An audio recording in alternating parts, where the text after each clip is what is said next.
कैसे हैं आप सब लोग। बहुत बहुत वेलकम है दोस्तों। अगर आप बैंकिंग की तैयारी कर रहे हैं या बैंकिंग से रिलेटेड या आप आईबीपीएस की तैयारी कर रहे हैं, जितने भी बैंकिंग से रिलेटेड टर्म्स हैं, ठीक है, एग्ज़ाम है, यहाँ पर इन क्वेश्चनों को कर लीजिए, बहुत हेल्प हो जाएगी।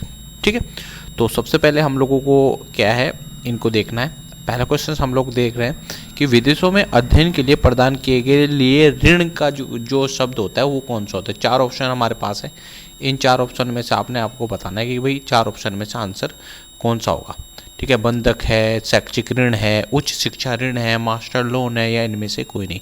देखो दोस्तों, बंधक यानी आपकी प्रॉपर्टी को रख लेना, शैक्षिक ऋण, ठीक है, उच्च शिक्षा ऋण, मास्टर लोन, या इनमें से कोई नहीं। चार है, समझ में आया बात को। यानी विदेशों में बच्चा जा रहा है तो इसके लिए कौन सा लोन होगा। तो दोस्तों हमारे पास चार, चौथे में से बी आपका आंसर हो जाएगा, जिसको बोलते हैं हम शैक्षिक ऋण। ठीक है, चलिए क्वेश्चन हमारा सेकंड है। अमेरिकन एक्सप्रेस कंपनी, जिसे एमएक्स के रूप में भी जाना जाता है, का मुख्यालय कहाँ है। ठीक है, California, Los Angeles, Chicago, Boston, या न्यूयॉर्क। तो दोस्तों इसका आंसर हमारे पास है न्यूयॉर्क है। ठीक है, तो याद करते चलिएगा, चैनल सब्सक्राइब करते चलिएगा। प्रधानमंत्री सुरक्षा बीमा योजना का प्रीमियम कितना है दोस्तों। 12 रुपये होता है। ठीक है, तो इसको भी आप लोग देख लीजिएगा। अच्छा, एक छूट पर जारी एक बॉन्ड और उसके अंकित मूल्य पर चुकाया गया, ठीक है तो बदलने के योग्य अनुबंध, शून्य कूपन बॉन्ड, कॉल करने की योग्य बंधक, या कूपन बॉन्ड, या इनमें से कोई। दोस्तों हमारे पास क्या है, शून्य कूपन बॉन्ड इसका आंसर हो जाएगा। प्रमुख वाणिज्यिक बैंकों का राष्ट्रीयकरण कब हुआ था।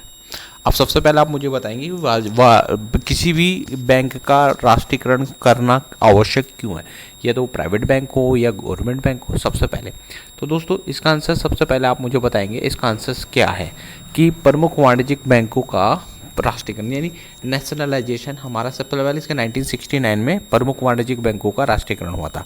ठीक है, तो ये आप लोगों ने देख लेना है, और होता क्यों है ये आप लोगों ने मुझे कमेंट सेक्शन में बताना है। आरबीआई यानी रिजर्व बैंक ऑफ इंडिया वाणिज्यिक बैंकों के अल्पकालीन ऋण देता है जिस दर पर कहा जाता है। तो बता सकते हैं आप लोग इसका आंसर। तो 6 का आंसर बताएंगे तो रेपो दर, रेपो रेट। ठीक है, भारत में निर्यात आयात बैंक की स्थापना कब हुई थी। भारत में निर्यात आयात बैंक की स्थापना कब हुई थी। इसका आंसर हमारे पास होगा 1 जनवरी 1982 को।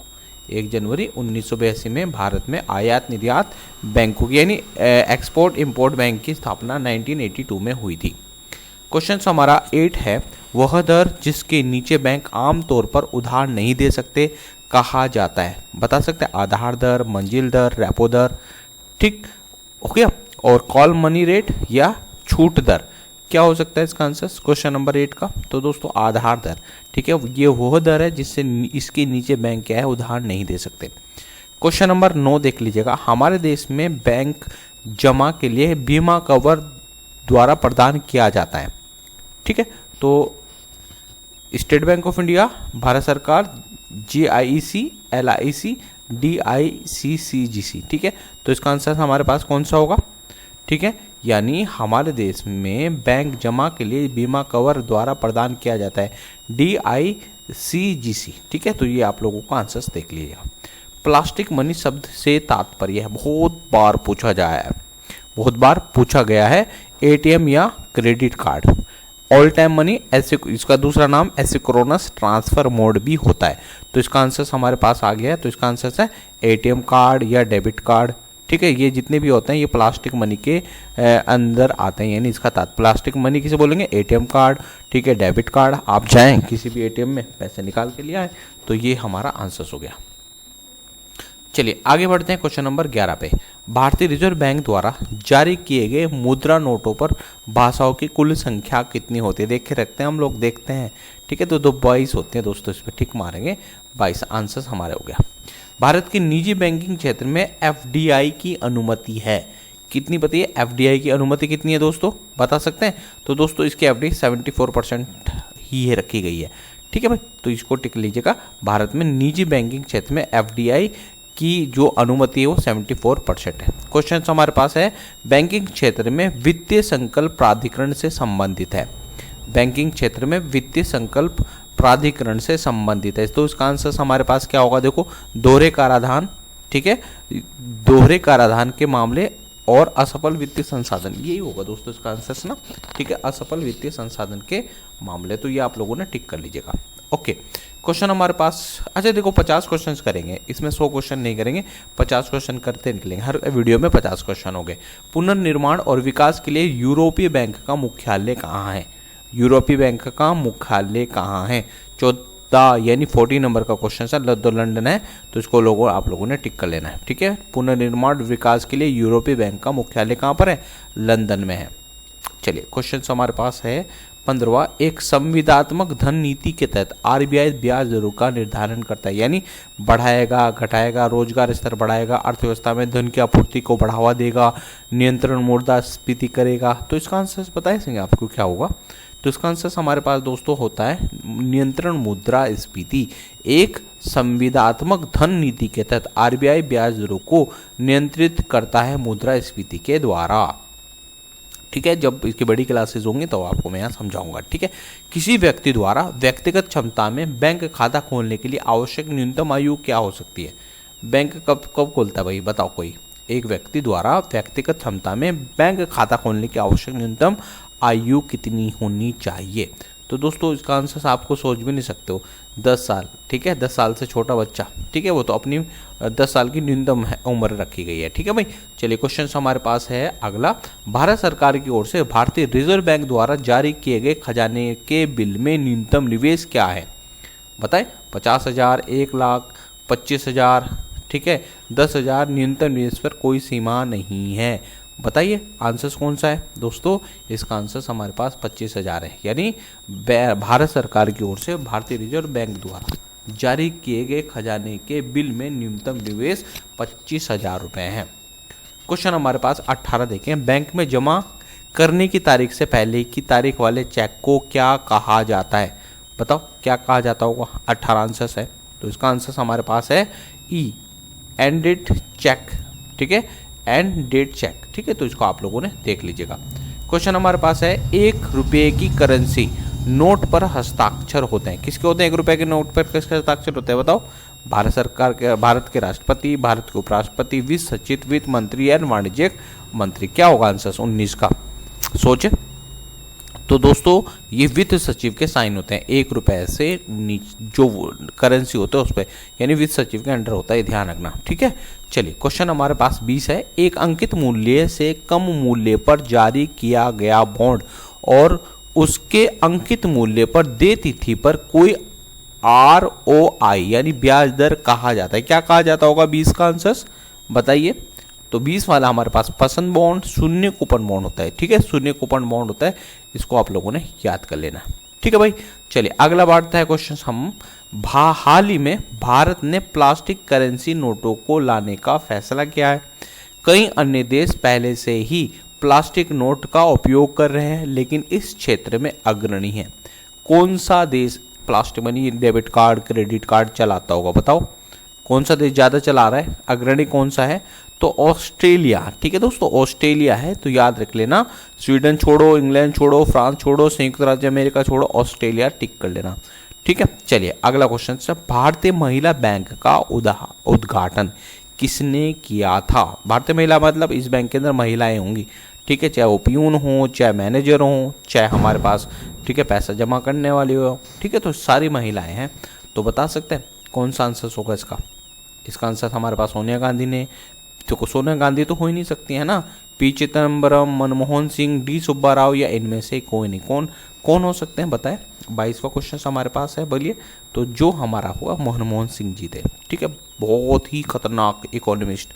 ठीक है, चलिए आगे बढ़ते हैं। 20 अगस्त 2019 तक भारतीय रिजर्व बैंक द्वारा वर्तमान रेपो नीति क्या थी?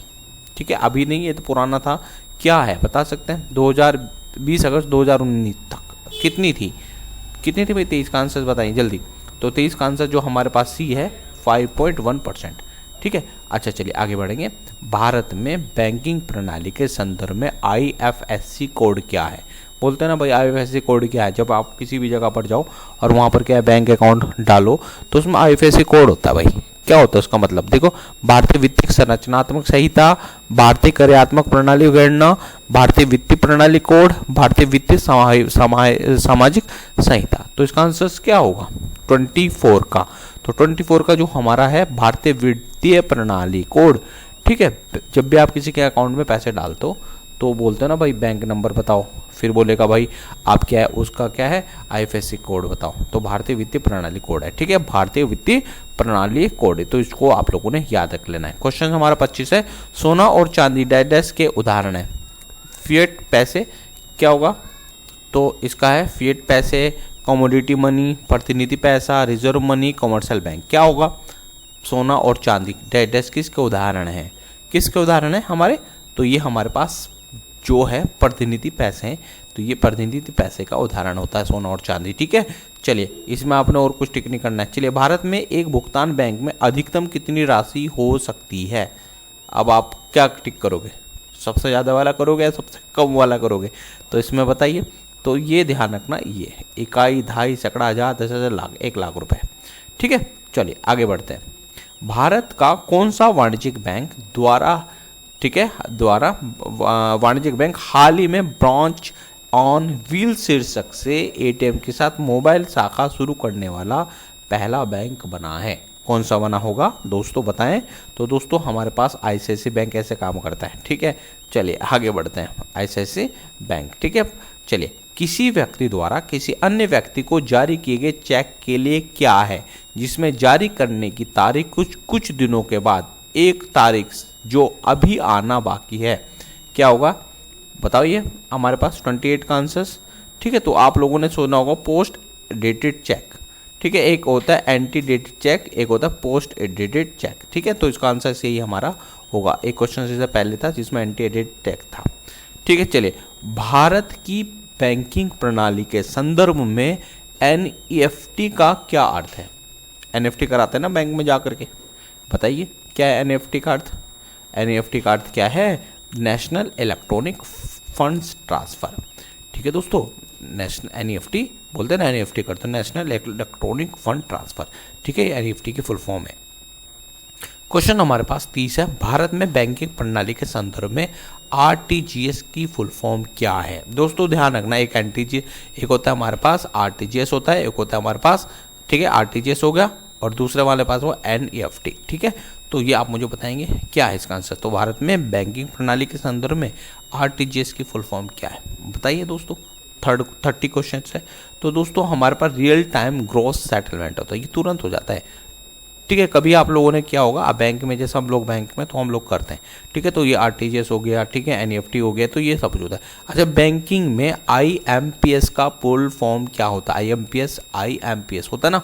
कभी भाई क्या होता है, देखो आप लोगों को बताऊं, कभी आपने पैसे निकलवाए होंगे कहीं जा करके, आपकी बैंक की कॉपी छूट गई, आपने कहा यार आधार कार्ड तो मेरे पास है, तो क्या मैं क्या करता हूं अपने अंगूठे से निकाला, तो ये वहां पर हो, तो वो उन लोगों के पास आईएमपीएस होता है बैंकिंग के अंदर। तो आपके आधार से पैसे निकाले, क्योंकि आधार तो सब जगह लग रहा है। तो दोस्तों क्या होता है, तत्काल भुगतान सेवा है। ठीक है, तो इसका पूर्ण रूप समझ लो, तत्काल भुगतान सेवा। ठीक है दोस्तों, चलो 30 क्वेश्चन से हम लोग इसमें रखेंगे।